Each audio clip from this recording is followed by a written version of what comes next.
Hey, I'm Ollie, and welcome to Royal Holloway. Guys, should I jump on my chair and flip it back? I will so break that if I do that.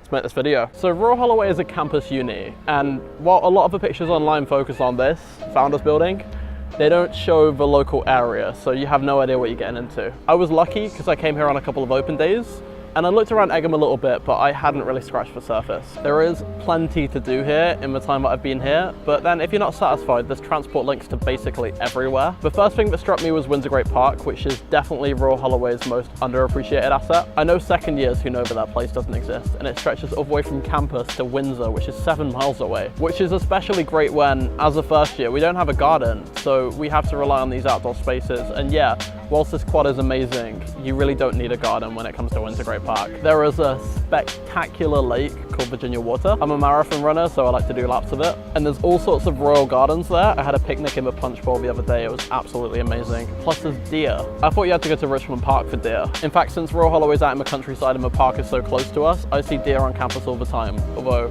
I can't really show you a photo. They're quite shy. Now, if you're not into the outdoorsy stuff, you're probably more into the nightlife. The SU puts on great nights out all over campus. And Englefield Green is full of pubs for some of the best pub crawls you could possibly imagine.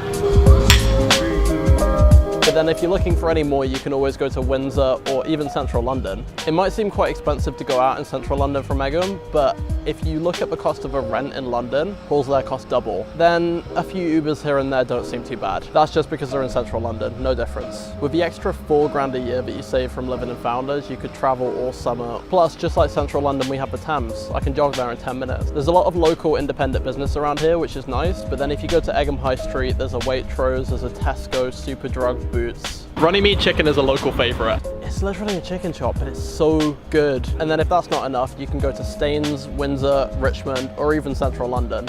None of them take a long time to get to. Waterloo Station is only 35 minutes from Egham, and it's the busiest in London and even the whole UK, so you're better connected than a lot of people who live closer geographically into the middle of London. Like a lot of places in East London just aren't as well connected to the capital as we are. By far though, the best thing about this location for me is how close we are to Heathrow Airport. We're only 10 minutes from the airport! I always think travel is the best education you can't get from books, so maybe with that extra £4 you can fly around Europe. I'm in Dublin right now.